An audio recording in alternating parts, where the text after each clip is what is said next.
day 32 of our 40-day meditation challenge, writing the new story. Slowly find a comfortable seat. And as you bring the breath to normal and natural, allowing the inhale and exhale to meet one another, begin to press both sit bones equally and evenly. And as you inhale, feel the breath flow through the front of the body, up through the chest, reaching the crown to the sky. Breath crossing over and around the head as you exhale, running down the spine, rooting you deeply, finding that foundation. And as you inhale, lifting the spine up, creating space between each vertebra. And as you exhale, bringing the caps of the shoulders away from the ears. Finding that rhythm of the breath. We have been exploring our inner courage, finding our center, finding that pilot light that allows us to navigate through the fear, through the old stories, into the new, towards a more radiant self. One that lives in the new stories, the ones that create abundance and enoughness. Slowly begin to bring your breath to a 3-part yogic breath. So as you exhale fully, inhale to the lower belly, the middle belly, the upper chest. Exhale, upper chest, middle, lower belly. Inhale, lower belly, middle, upper. Exhale, upper, middle, lower. Inhale, lower, middle, upper. Exhale, upper, middle, lower. And continue this rhythmic breath wave for 5 more rounds. And at the end of the 5th round, return your breath to an equal measure breath.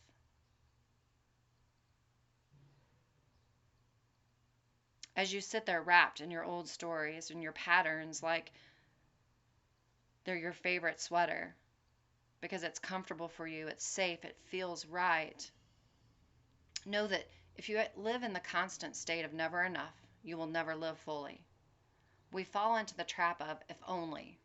If only I had more money. If only I was thinner. If only I had more time. Those thoughts continue you down the road towards lack and emptiness. And so how you choose to quantify success and happiness is really up to you. Many think that money, notoriety, or having enough at the end of the day is success. But if you put all your eggs in the success basket of enough, do you ever really feel it? That answer is probably different for each one of us. That answer for me is no. And I've tried for years to fill that basket, but it never stays full. If anything, it becomes increasingly more empty as you keep pushing towards enough.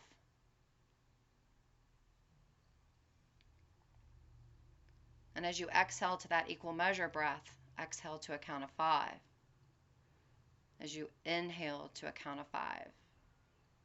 Our old stories are like threads woven together to make you, you. They have traveled many miles and they've kept you safe during the rough times, just like that old sweater has kept you warm. You know your way around the stories. You know where the potholes and the curves lie. And if you continue to use these to navigate, you feel you won't get lost. But will you? The one place they will not take you is to that inside of the circle of radiance, of abundance. If you continue to navigate these roads in the same way, you'll get the same results. Those old stories served you at one time to get you through wherever you were at that moment. But there's a point where those old stories no longer serve you, and you need to move forward, creating the new stories as you've changed and become a different person. So the first step is to identify these stories that make up these threads. To do this, you have to stop and listen. Then the hardest step is be honest. Once you do this, you'll know what the stories look like. You have them in your sights. And then take those stories and recycle them. Take that sweater to Goodwill and create and write a new one that will help you navigate the road towards your radiant self, towards the new events and experiences that are awaiting you. Taking and identifying these and recycling them, creating the new stories, will create that aha moment that gives you more of a vision of what it looks like and knows where you want to go. This isn't going to happen overnight. And often that old story, that old sweater somehow shows back up in your closet, even though you thought for sure you took it to Goodwill. So as you exhale, I want you to say, I am. And inhale, enough. Exhale, I am. Inhale, enough.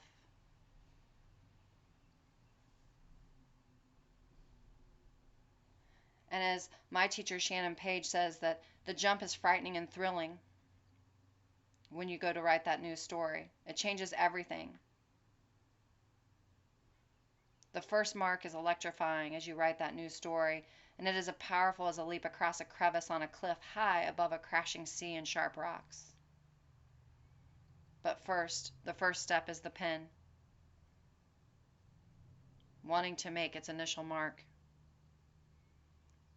Exhale, I am. Inhale, enough. Exhale, I am. Inhale, the new story. Exhale, inhale.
slowly begin to bring your breath back to that normal, natural. As you feel the in and the out breath meet one another.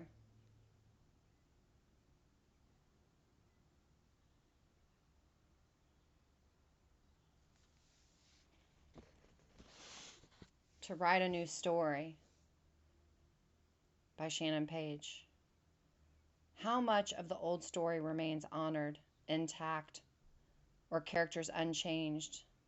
A clear enough set of new questions to stave off arguing an old one. To write the new story, one must find the gumption of the pen, have the courage to hold it at the vulnerable place of ink to page. The first mark is electrifying, and it is as powerful as a leap across a crevice on a cliff high above a crashing sea and sharp rocks. Slowly begin to wiggle your fingers and your toes, turning the head from the right to the left and the left into the right. And a big exhale audibly. And as you bring your eyes to that half gaze and slowly begin to open them when it's right for you, just know that the first step is the pen. The purpose of its waiting and wanting enough to make the initial flying mark. You are enough. And you are the new story. Namaste.